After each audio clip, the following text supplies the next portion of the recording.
আসসালামু আলাইকুম ভাই ও বোনেরা, আমি ইসমাইল বর্তমানে ইসলামাবাদ থেকে ঘটনাটি বলছি। গত 11 বছর ধরে আমি অস্ট্রেলিয়ার সিডনি শহরে আছি। তার আগে 3 বছর ইউকেতে ছিলাম। তারপর এখানে চলে আসি কারণ আমার স্টুডেন্ট ভিসা ছিল।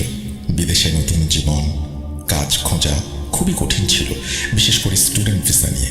প্রথম 2 বছর আমাকে প্রচুর সংগ্রাম করতে হয়েছে। 6 বছর ধরে অদৃশ্য কিছু শক্তি, বিভিন্ন জাদু টোনা কিংবা জিনপরির ব্যাপারে ব্যক্তিগত অভিজ্ঞতা হয়েছে আমার। এমন অবস্থায় আমি অস্ট্রেলিয়াতে থাকতে থাকতে এসব বিষয়ে নিজের মতো করে গবেষণা করতে শুরু করি। একসময় আল্লাহর রহমতে নিজের একটা ছোট ব্যবসা করে তুলি, কর্পোরেট গাড়ি ভাড়া দেওয়ার। আমার ব্যবসা ও জীবনের ঘটনা। আমার কর্পোরেট গাড়ি ভাড়ার ব্যবসায় বিভিন্ন গুরুত্বপূর্ণ ক্লায়েন্ট ছিলেন। মন্ত্রী বা বিশেষ অতিথিদের জন্য লাক্সারি গাড়ির ব্যবস্থা ছিল। কখনো কখনো গাড়ি 1 সপ্তাহ বা 2 সপ্তাহের জন্য বুক করা হতো।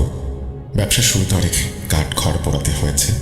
নিজে নিজে কোম্পানি রেজিস্টার করেছি, ব্যবসার প্রসার বাড়াতে চেষ্টা করেছি। ধীরে ধীরে আল্লাহর রহমতে ব্যবসা জমে ওঠে আর এই বিজনেসে আরও কিছু গাড়ি যোগ করতে সক্ষম হই। একসময় নিজের জীবনযাপনও একটু পরিবর্তিত হয়। নতুন গাড়ি কেনা, নতুন মোবাইল নেয়া কিংবা ছোট বড় জিনিস কেনা, এই সব কিছুই বন্ধুদের সাথে শেয়ার করতাম, ছবি দিতাম সোশ্যাল মিডিয়ায়। ভ্রমণ আমার খুব পছন্দের। প্রতি সপ্তাহে কোথাও না কোথাও ঘুরতে যেতাম, বন্ধুদের সঙ্গে আনন্দ করতাম। মা অনেকবার বলেছেন, ইসমাইল, এত বেশি শো অফ করা ঠিক না, এতে অনেকের নজরে পড়ে যেতে পারো।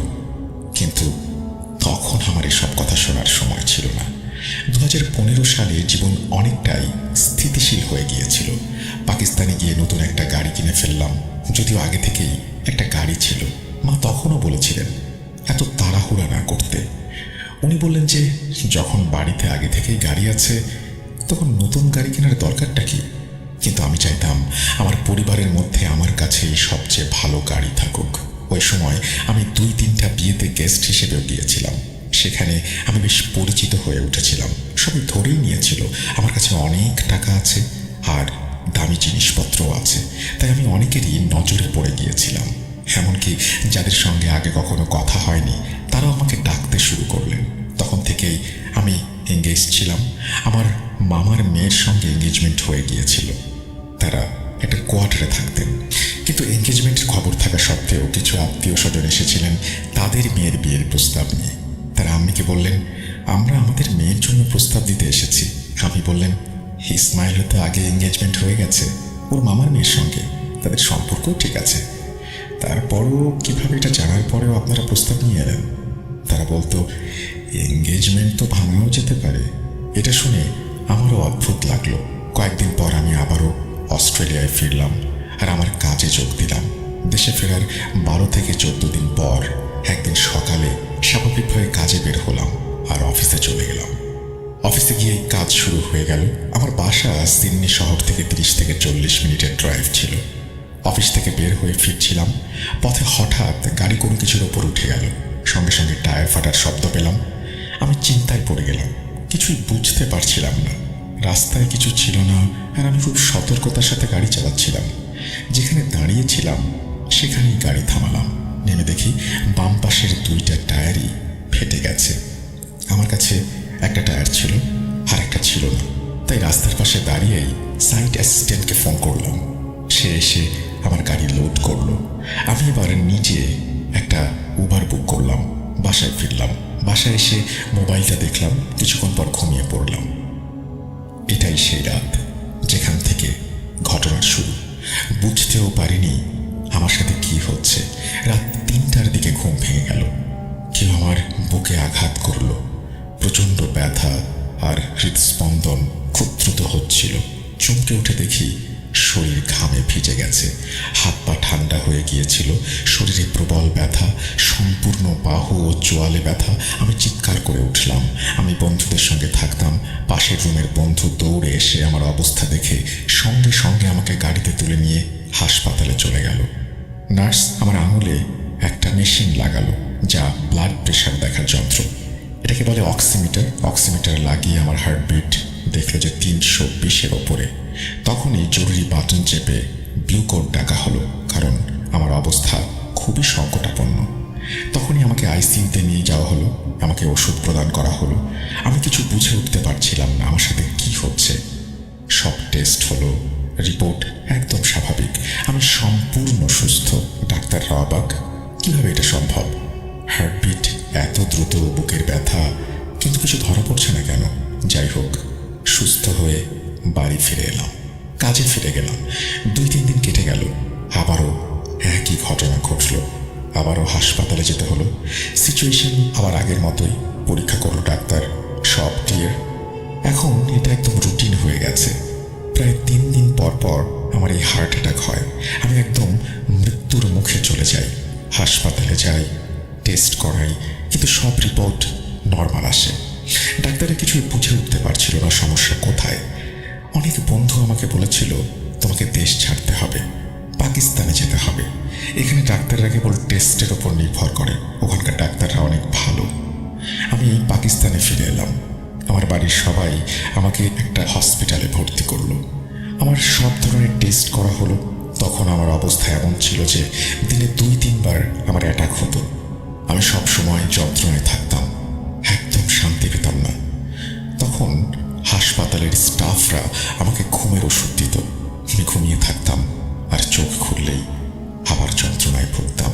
শ্বাস নিতে কষ্ট হতো, কাঁধে ভারী ওজন অনুভব করতাম। মনে হতো কেউ যেন কাঁধে একটা চাপ দিচ্ছে, আর শ্বাস নেওয়া খুব কঠিন হয়ে যেত। আমার অবস্থা দিন দিন খারাপ হচ্ছিল, কিন্তু রিপোর্টগুলো নর্মাল।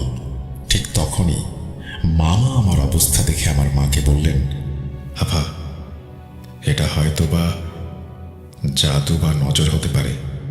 আমার পরিবার ও আমি এসব বিষয়ে কখনো বিশ্বাস রাখতাম না। জাদু, টোনা, ভূত, প্রেত এসব আমাদের কাছে অবাস্তব ছিল। মানুষ বলে ওর উপর জাদু হয়েছে, এগুলো সাধারণত বলা কথাই ভাবতাম, কিন্তু আমরা কখনো বিশ্বাস করতাম না। মামা বললেন, মনে হয় অন্য কিছু আছে, ওকে স্পিরিচুয়াল হিলারের কাছে নিয়ে যাওয়া উচিত, কারণ এত টেস্ট করেও কিছু ধরা পড়ছে না। মামারা একজন পরিচিত কারি সাহেবকে চিনতেন, ভালো মানুষ। তারা ধনী কেউ ছিলেন না। ওনাকে ডেকে আনা হলো। তিনি এসে আমাকে দেখলেন। তিনি দোয়া দুরুদ পড়তে শুরু করলেন। পড়া চলার সময় মনে হচ্ছিল আমার হার্ট ধুকপুক করছে, মাথা থেকে যেন আগুন নেমে আসছে পা পর্যন্ত। কিন্তু কিছুক্ষণ পড়া চলার পর আমার মাথায় বোঝা হালকা হয়ে গেল, শরীরের ওজন কমে গেল, শ্বাস স্বাভাবিক হলো, ব্যথা সম্পূর্ণ চলে গেল। তখন আমিও বাসার সবাই বুঝতে পারলাম, সত্যি আমার সাথে কিছু একটা হয়েছে। এটা ছিল এক ধরনের স্পিরিচুয়াল সমস্যা। এরপর কারি সাহেব নিয়মিত দোয়া দুরুদ পড়তে লাগলেন, আর আমি সম্পূর্ণ ভালো হয়ে গেলাম। এরপর অস্ট্রেলিয়া ফেরার সময় চলে এলো। আমি প্যাকিং করলাম, সব কিছু গুছিয়ে নিলাম। সন্ধ্যায় মামার বাসায় চলে গেলাম, যেন সেখান থেকে সরাসরি এয়ারপোর্টে যেতে পারি। হঠাৎ বসে থাকতে থাকতে আবার অ্যাটাক শুরু হলো, আগের চেয়ে অনেক খারাপ। সেই অ্যাটাকে এমন ব্যথা শুরু হলো, শ্বাস নিতে পারছিলাম না। সবাই দ্রুত আমাকে হাসপাতালে নিয়ে গেল। অনেক কষ্টে সেখানে পৌঁছালাম। আমাকে অক্সিজেন আর সিপিআর দেয়া হয়। কিছুক্ষণ পর আমি জ্ঞান ফিরে পাই। তারা সব পরীক্ষা করে, হাসপাতালে রেখে দেয়। রিপোর্ট আবারও ঠিকঠাক আসে।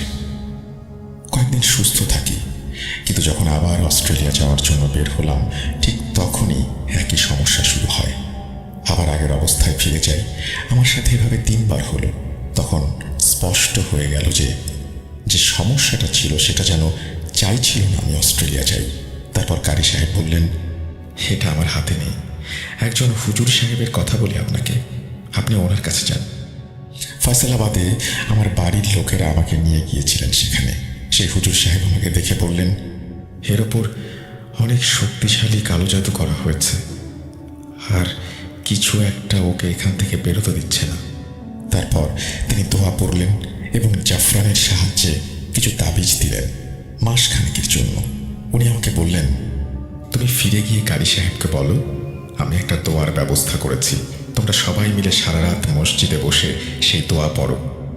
আমি ফিরে এলাম। বেনিয়াম মসজিদে গিয়ে দোয়াটার আমল করলাম।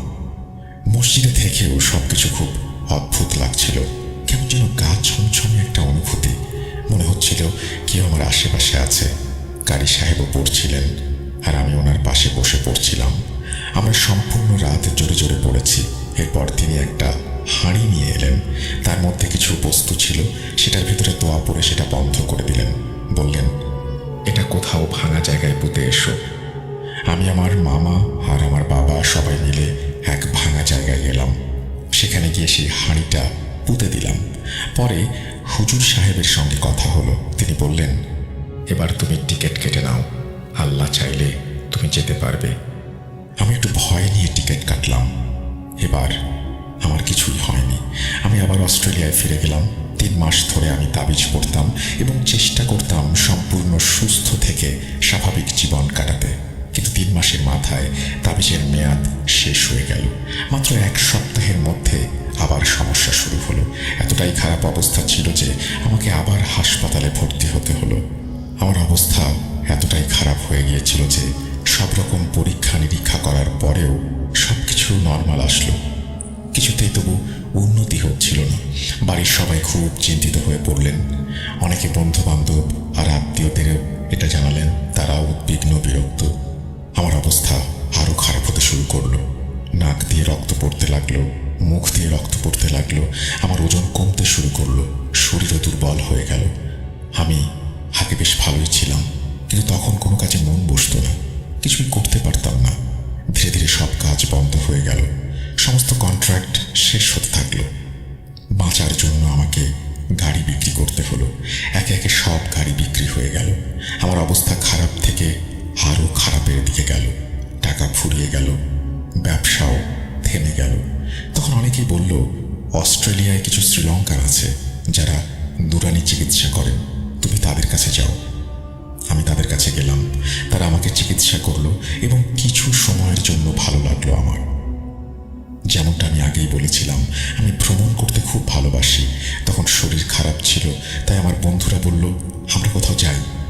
সিটির কাছেই 1 ঘন্টার ড্রাইভে একটা জায়গা আছে, নাম কিয়ামা। এটা একটা ছোট শহর, সিডনি থেকে প্রায় 40 কিলোমিটার দূরে। সেখানে অনেক গাছপালা, ঘন বন, আর অনেক সময় রাস্তাগুলো একদম ফাঁকা থাকে।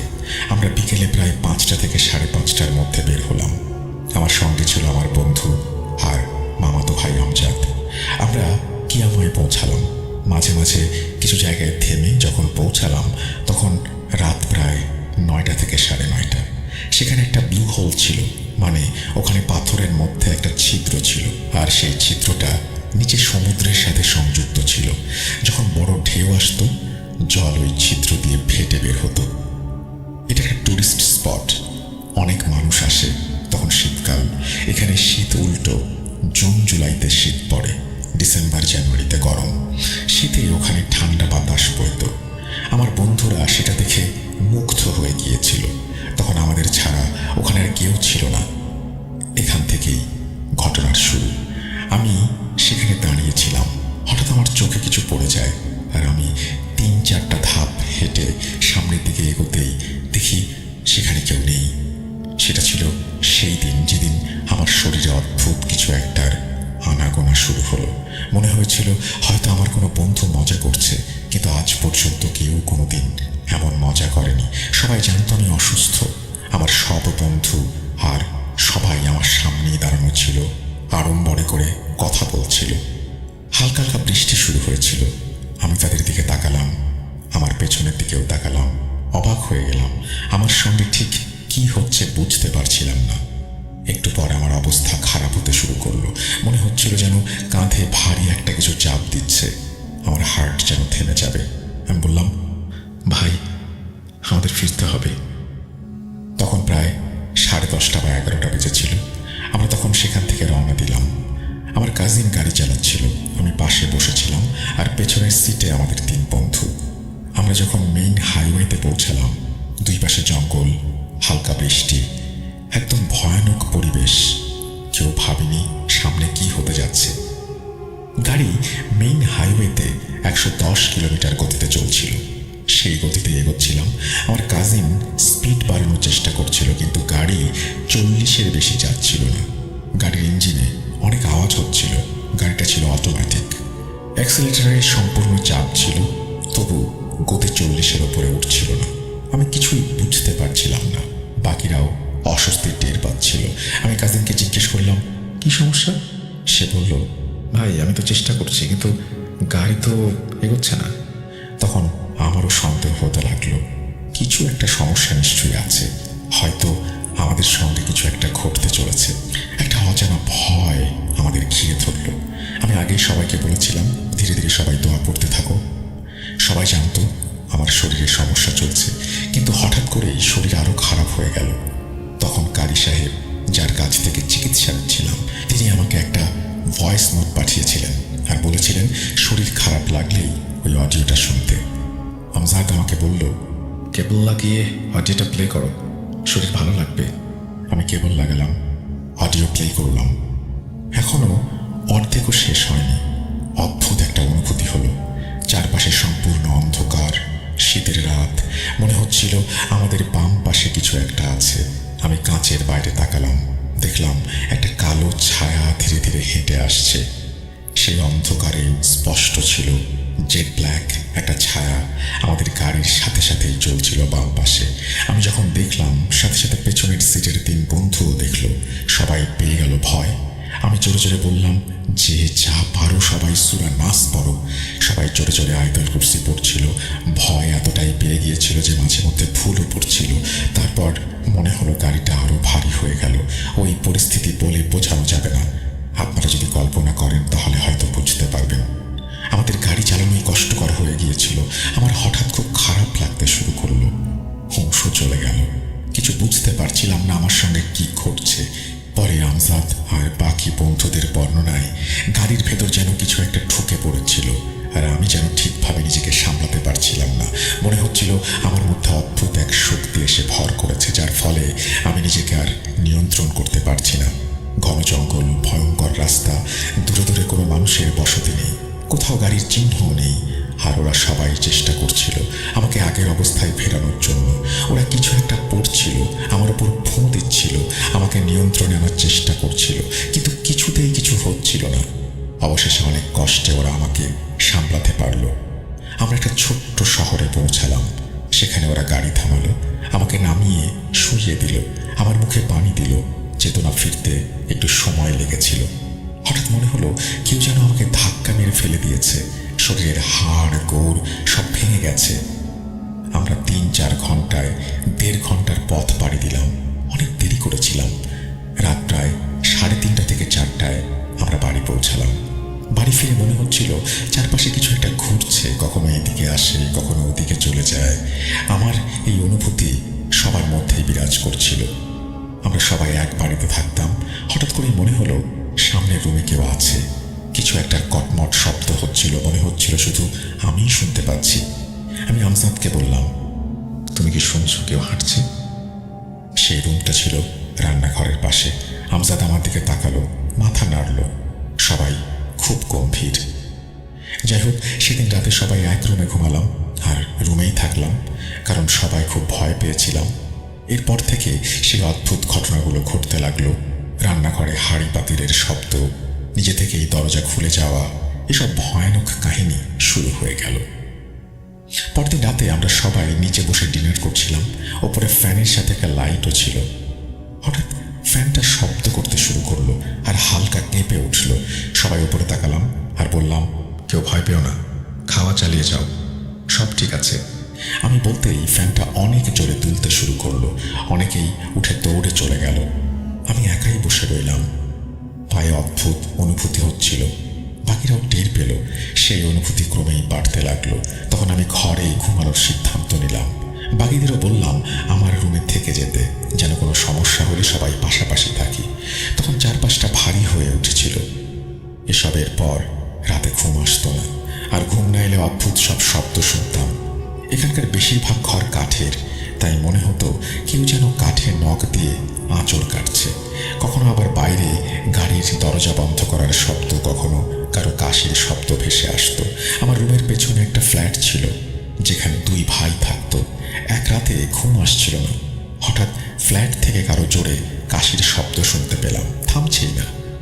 সকালে আমার রুমমেটদের বললাম, ওই যে 2 ভাই যারা একসাথে থাকে, তাদের এক ভাই সারাদিন কাশছিল, নিশ্চয় অসুস্থ। কেউ কি একটু দেখে এসো। আমরা যখন সেই দুই ভাইয়ের খবর জানতে গেলাম, দেখলাম তাদের দরজায় তালা। আমরা সবাই সামনের উঠোনে বসেছিলাম। দুপুর 12টার পরে দুই ভাইয়ের মাঝে বড় ভাই এলো। আমি তাকে জিজ্ঞেস করলাম, ভাই তোমরা কেমন আছো? তোমাদের মধ্যে এভাবে রাতে কে আসছিল? এখন কি অবস্থা? বড় ভাই খুব অবাক হয়ে আমার দিকে তাকিয়ে বললেন, কি বলছো? আমি বললাম, তোমাদের মাঝে কেউ একজন তো অসুস্থ, তাই না? সারা রাত এসেছে। সে অবাক হয়ে বলল, না, আমার ছোট ভাই তো পাকিস্তানে গিয়েছিল, আর আমি তো সারা রাত কাজ করছিলাম, ঘরেই ছিলাম না। আমি বললাম, হ্যাঁ সরি ভাই, হয়তো ভুল বুঝেছি। কিন্তু বুঝতে পারছিলাম এটা হয়তো সেই অচেনা শব্দ, যা আসলে কোনো মানুষের ছিল না। আমি নিয়মিত 5 ওয়াক্ত নামাজ পড়তাম, সকালে কোরআন পড়তাম, বিকেলেও পড়তাম। একদিন আসরের সময় আমি কোরআন পড়ছিলাম, আমার পাশে ছিল পানি ভরা একটা বোতল। পড়া শেষে বোতলটা বন্ধ করে টেবিলের উপরে রাখলাম। ঘর থেকে বের হচ্ছিলাম, হঠাৎ বোতলটা উড়ে এসে আমার পিঠে লাগলো। সেটা 1.5 লিটারের সম্পূর্ণ পানি ভর্তি একটা বোতল। পেছন ফিরে দেখি বোতলটা মেঝেতে পড়ে আছে। যাই হোক, আমি বোতলটা তুলে নিলাম। আল্লাহ, তিনি আমাকে এতটা সাহস দিয়েছিলেন যে আমি ভয় পাইনি। জানতাম আমার আশেপাশে কিছু একটা হচ্ছে। আমি শুধু নিজের সঙ্গে কথা বলতাম। তখনও বলছিলাম, কেন বিরক্ত করছো? কি হয়েছে? আমি কি করেছি? কেন আমাকে এভাবে কষ্ট দিচ্ছ? এটা আমার পানি, এটা নষ্ট করো না। এরপর বোতলটা আবার টেবিলেই রেখে দিলাম। সেই রাতে বাথরুমে যাওয়ার সময় দরজায় দোয়া পড়ছিলাম। বাথরুম থেকে বের হয়ে দরজা বন্ধ করলাম। ঘরের দিকে যেতে দেখি বাথরুমের দরজা নিজে থেকেই খুলে গেল। আবার বন্ধ করলাম। একটু এগোতেই দরজা আবার খুলে গেল। তৃতীয়বার দরজা খুলতেই রেগে গিয়ে বললাম, কেন বারবার দরজা খুলো? বন্ধ রাখো, আমাকে আর কষ্ট দিও না। তারপর দরজা বন্ধ করে চলে এলাম। এরপর আর দরজা খুলল না। এমন ঘটনা আরো বহুবার ঘটেছে। আমি আর পারছিলাম না ভেবে বেঁচে থাকতে, তাই পাকিস্তানে নিজের বাড়িতে যোগাযোগ করি। করাচির কাজমি সাহেব ছিলেন খুবই বয়স্ক, তার সঙ্গে যোগাযোগ করলাম, সব ঘটনা বললাম। তিনি বললেন, তোমার শরীরের মাপ মতো একটা নীল সুতা নাও, 7 স্তর গুঁজে 7টি গিঁট দাও, প্রতিটি গিঁট বেঁধে একটা করে সূরা পড়ে ফু দাও। তারপর সুতাটি চুলার উপরে পুড়িয়ে ফেলো। যখন পোড়াবে গরুর মাংসের গন্ধ আসবে, নিশ্চয়ই তোমার সাথে কিছু একটা আছে, তোমাকে এভাবেই এগোতে হবে। আমি যখন ওই আমল করছিলাম তখন গন্ধটা খুব বাজে লাগছিল। এই ব্যাপারে সবাই সাক্ষী, যারা ছিল তারা আরো বেশি জানে। আমি যখন ওই ওয়াজিফা করছিলাম তখন বাড়িতে একজন ছেলের সঙ্গে ছিলাম। বাড়িতে আল্লাহর 99 নামের একটা ফ্রেম টাঙানো ছিল। আমি ওয়াজিফা করার সময় মনে হচ্ছিল বাড়ির মধ্যে যেন কিছু একটা ঘুরছে, ওখান থেকে এখানে কিছু ফেলে দিচ্ছে, মানে সম্পূর্ণ বাড়ি যেন অস্থির, কিন্তু কিছুই দেখতে পাইনি। যাই হোক, আমার ওয়াজিফা শেষ করলাম। এরপর আমার ওপর এসব ঘটনা যেন আরো বাড়তে শুরু করলো। কিছুদিন পর পর আমি পজেসড হয়ে যেতাম। মনে হতো কিছু একটা আমার ভেতরে ঢুকে যাচ্ছে। তখন কেউ আমাকে নিয়ন্ত্রণ করতে পারতো না। এরপর এক ভদ্রলোক ছিলেন, হুজুর ওয়ানি সাহেব। সম্পূর্ণ পাকিস্তান কমিউনিটিতে তাকে সবাই চিনতেন। একদিন এক আননোন নাম্বার থেকে ফোন এলো। সে বলল, বাবা, শুনেছি তুমি এমন অবস্থায় আছো। আমি একজনকে চিনি, সে লেবানিজ, চিকিৎসা করে। তার মাধ্যমে একজন ছেলে ভালো হয়েছে। একটা মেয়ে 8 বছর ধরে অসুস্থ ছিল, সেও চিকিৎসায় সুস্থ হয়ে উঠেছে। আমি তখন সেই লেবানিজ চিকিৎসকের কাছে আমার বন্ধুদের সাথে এবং ওয়ানি সাহেবের সাথে গিয়েছিলাম। লোকটা যখন আয়াত শুরু করলো, আপনি বিশ্বাস করবেন না, আমি নিজেই বুঝতে পারছিলাম না আমার ভেতর কি হচ্ছে। কারণ তার আয়াত পড়ার সময় আমার শরীরের ভেতরে মনে হয় এক অদ্ভুত কিছু ঢুকে গিয়েছিল। আর ওই দিন হুজুর সাহেব আর অন্যরা বলল তারা যে জিনিসটা দেখেছে সেটা ছিল নাকা বন্ধ। এমন কিছু তারা আগে কখনো দেখেনি। সবাই আমাকে সামলানোর চেষ্টা করছিল। লোকটার যেখানে বসার জায়গা ছিল তার সামনে আমি উন্মাদের মতো আচরণ করছিলাম, আর সব জিনিস তুলে এখানে ওখানে ছুঁড়ে মারছিলাম। ওই সব জিনিস তুলতে আমার ভেতরে শক্তি ছিল না। আমার ওজন তখন মাত্র 40 কেজি। আমি একেবারে শুকিয়ে গিয়েছিলাম, তবুও ভেতর থেকে এত শক্তি পাচ্ছিলাম যা দিয়ে সব জিনিস এদিক ওদিক ছুঁড়ে ফেলা যায়। তারপর সবাই মিলে আমাকে ধরে ফেলে মাটিতে শুইয়ে দিল। আমার শার্টের ভেতর থেকে পেটটা কাঁপছিল। তখন যিনি পড়া দিচ্ছিলেন তিনি আমার শার্ট তুলতেই দেখতে পেলেন আমার শরীরের ভেতর যেন একটা কিছু ছুটে বেড়াচ্ছে এদিকে ওদিকে। সবাই ততক্ষণে স্তব্ধ হয়ে রইলেন। ওয়ানি সাহেব বললেন, জীবনে প্রথম এমন কিছু দেখলাম। লেবানিজ লোকটাও ভয় কাঁপছিল। আমার অবস্থা দেখে সে নিজেই আয়াত পড়া বন্ধ করে দেয়। তারপর আমার মুখে পানি ছিটিয়ে দিলে আমি হুঁশ হারিয়ে ফেলি। যখন একটু সুস্থ হই দেখি শরীর যেন ভেঙে পড়েছে, মনে হচ্ছিল কেউ যেন শরীরটা চুরমার করে দিয়েছে। তখন সেই লোকটা বলল, জীবনে এমন ভয়ঙ্কর কিছু দেখিনি, এটা খুবই বিপজ্জনক, হয়তো মেরে ফেলবে, জীবিত রাখবে না। তাই এটা সাধারণত কোনো স্বাভাবিক বিষয় নয়, কারো সামনে খোলাসা করারও নয়। যাই হোক, লোকটা এটাও মানা করে দেয় যে আমি যেন তার কাছে না যাই। এখানে সৌদির মানুষ ছিল, আমি তাদের কাছে যেতাম, তারা রুকাইয়া করত। আমি যোগ দিতাম, তারা মাঝে মাঝে লাঠি মারত। আর যখন আমি উঠতাম মনে হতো হাড় ভেঙে গেছে, পায়ের দাগ থাকতো, যেগুলো মারার কারণে হতো। অনেক চেষ্টা করেছিল, কিছু হয়নি, ভালো হতে পারেনি। যখন একটু সুস্থ হতাম বন্ধুরা ডেকে নিত। আমার সব গাড়ি বিক্রি হয়ে গিয়েছিল, কাজ বন্ধ হয়ে গিয়েছিল। মাঝে মাঝে শুধু 2-1 দিন কাজ করতাম টিকে থাকার জন্য। পাকিস্তানে যেতে চাইতাম না, কারণ পড়াশোনা করছিলাম এবং ডিগ্রি শেষ না হওয়া পর্যন্ত থাকতে চেয়েছিলাম। আমি বুঝতে পেরেছিলাম, আমি যখন বলতো শোয়াফ ভালো না, তখন আমি বুঝিনি। আমি যখন সোশ্যাল মিডিয়া থেকে একেবারে বিচ্ছিন্ন হয়ে গিয়েছি, নিয়মিত 5 ওয়াক্ত নামাজ পড়ছি, সব কিছু ঠিকঠাক করছি, তখনই এক বন্ধু বারবিকিউতে ডাকলো। সেখানে মিউচুয়াল ফ্রেন্ডের মাধ্যমে বাংলাদেশি এক মেয়ের সঙ্গে পরিচিত হলাম। মেয়েটি আমার অবস্থা দেখে চিন্তিত হয়ে পড়ল। সে কাতার এয়ারওয়েজে কাজ করত।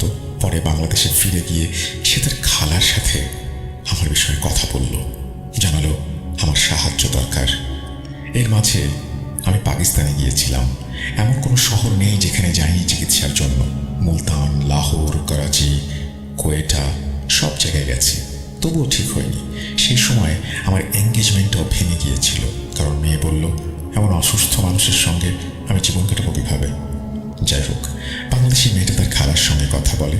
এরপরে ওনারা এক লোকের কাছে যায়। আমাকেও আম্মুর পারমিশন নিয়ে সেই লোকের কাছে নিয়ে যায়। ওখানে গিয়ে আমি লোকটাকে সব কিছু খুলে বলি। তখন লোকটা আমার সব কিছু শুনে 30 মিনিটের মতো একটা রুমে গিয়ে নামাজ আদায় করে বললেন আমার ওপর নাকি মিশরীয় জাদু লেগেছে। এই জাদু এখন খুব কম লোকই জানে। উনি আরও জানালেন এর সাথে হাজার হাজার জিন এসে জমা হয়, যা এক মুহূর্তের জন্য ফুঁসফুঁস ছাড়ে না, আর এই কারণেই আমার এই অবস্থা। কিন্তু লোকটা এটাও বলল আমি যেহেতু নামাজ পড়ি আর কোরআনের আমল করি, সেই কারণেও আমি আজও বেঁচে আছি। নামাজের নিয়ম ঠিকমতো না মানলে অনেক আগেই আমি মারা যেতাম। এই অভ্যাসই আমাকে টিকিয়ে রেখেছে। এরপর উনি জানালেন আমার চিকিৎসা উনিই করবেন এবং তিনি আমার চিকিৎসা শুরু করলেন। তিনি আমার জন্য বিভিন্ন আয়াত পড়তেন, আমাকে বিভিন্ন আমল করতে বলতেন। একটা আমল ছিল খুবই ঝুঁকিপূর্ণ। আমলটা এমন ছিল যে 40 দিন ধরে প্রতিদিন জঙ্গলে যেতে হবে, একা গিয়ে সরিষার দানা হাতে রেখে কিছু পড়তে হবে। এরপর 9 বার নিজের শরীরে আঘাত করতে হবে এবং সেই জঙ্গলে সরিষা ফেলে আসতে হবে। পেছনে তাকানো যাবে না। সম্পূর্ণ আমল 40 দিন চালাতে হবে। প্রতিদিন ভিন্ন জায়গায় যেতে হবে, একই স্থানে না, আর অবশ্যই একা যেতে হবে। বাড়ি ফিরে এসে আমি ঠিক করলাম যে আমাদের বাড়ি থেকে একটু দূরে একটা জঙ্গল আছে যাকে রয়্যাল ন্যাশনাল পার্ক বলে, আমি ওখানে যাব। শুরু হলো প্রথম দিন। যখন আমি সেখানে গেলাম পরিবেশটা ছিল খুবই ভীতিকর। চারপাশে ঘন অন্ধকার। আমি একা গাড়ির হেডলাইট জ্বালিয়ে রাস্তার পাশে গাড়ি থামালাম। তারপর নেমে জঙ্গলের ভেতরে গেলাম।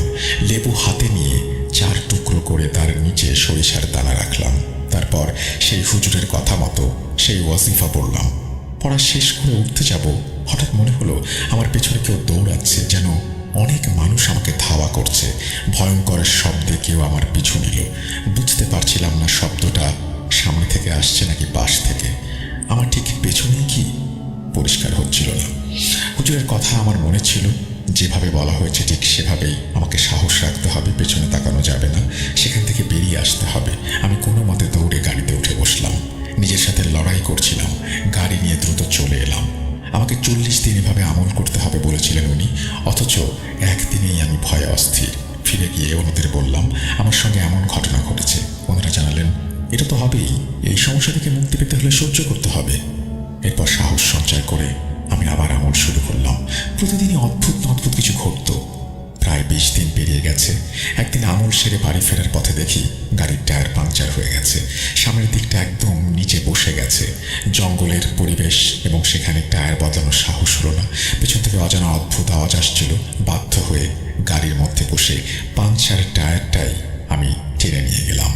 পরে কোনো এক পেট্রোল পাম্পে গিয়ে দেখি টায়ারের অবস্থা একদম খারাপ। তারপর ওখানে গিয়ে আমি টায়ার বদলালাম। এভাবেই দিনগুলো কাটতে লাগলো, আর ধীরে ধীরে সেই অদ্ভুত শব্দ আসা কমে গেল। আমার উপর থেকে বোঝা কমতে লাগলো। ধীরে ধীরে সব কিছু কেটে যেতে লাগলো। 2015 থেকে 2021 পর্যন্ত সময়টা এভাবেই কেটেছে। কখনো পজিটিভ ছিলাম, কখনো নেগেটিভ।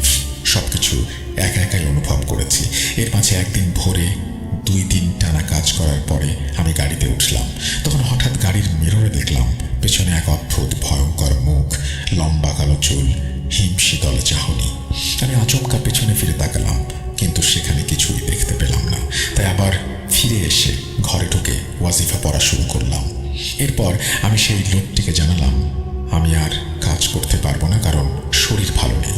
এইভাবে মাঝপথে অনেক কিছু ঘটেছে যেগুলো আমি বলিনি। 6 বছরের একটা সময় ছিল। এই 6 বছরে অনেক কিছু হয়েছে আমার সাথে, কিন্তু সেই 40 দিনের আমল আমি সম্পূর্ণ করি আর আল্লাহর রহমতে সুস্থ হয়ে যাই। আপনাকে একটা ছোট ঘটনা বললাম। ওখান থেকে আমার চিকিৎসা শুরু হয়েছিল, আর ধীরে ধীরে আমি সম্পূর্ণ সুস্থ হয়ে উঠেছিলাম। মাশাআল্লাহ, সেই বাংলাদেশি মেয়েটাই এখন আমার স্ত্রী। কঠিন সময়েও আমার পাশে ছিল, সেই কারণেই আমি ওকে প্রপোজ করি। তারপর 2021 সালে আমাদের বিয়ে হয়, আর এখন আমরা অস্ট্রেলিয়ায় থাকছি। আল্লাহর কাছে অশেষ কৃতজ্ঞতা। আজও যখন এসব স্মৃতি মনে করি, মাঝে মাঝে মনে হয় কেউ যেন আমাকে দেখছে। কিন্তু বাস্তবতা হলো মানুষই শ্রেষ্ঠ সৃষ্টি। সাহস রাখতে হয়। সবচেয়ে বড় কথা, আমি কখনো ভয় পাইনি, সাহস ধরে রেখেছি। আল্লাহ আমাকে অনেক শক্তি দিয়েছেন, তাই এই পরিস্থিতিগুলো পার হতে পেরেছি। যারা শুনছেন তাদের প্রতি আমার একটাই অনুরোধ, আমি এসব বুঝতে সময় নিয়েছি, কিন্তু আপনারা দেরি করবেন না। নিজের জীবনের জন্য এগিয়ে যান সামনে। এই বলে ইসমাইল ভাই তার ঘটনা শেষ করেছেন। আশা করছি এই ঘটনাটি আপনাদের ভালো লেগেছে। যদি ভালো লাগে অবশ্যই আমাদের জানাবেন, যদি ভালো না লাগে সেটাও আমাদেরকে জানাবেন। আমরা চলে যাব আমাদের পরবর্তী ঘটনায়। আশা করছি প্রথম থেকে শেষ পর্যন্ত আমাদের সঙ্গেই থাকবেন। আমরা এমন কিছু ঘটনায় যাব যে ঘটনাগুলো হয়তো আপনারা আগে শুনেছেন বা কখনোই শুনেননি বা বারবার শুনতে চান। চলুন শুরু করা যাক।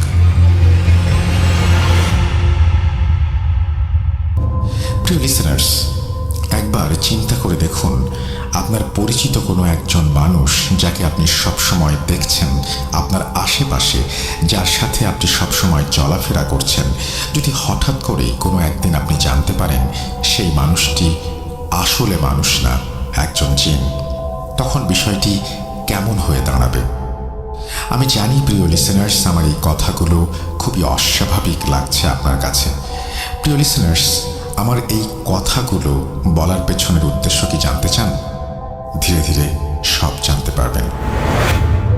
আসসালামু আলাইকুম প্রিয় রাসেল ভাই এবং শ্রোতা বন্ধুরা, আশা করি আল্লাহ তাআলার অশেষ রহমতে ভালোই আছেন।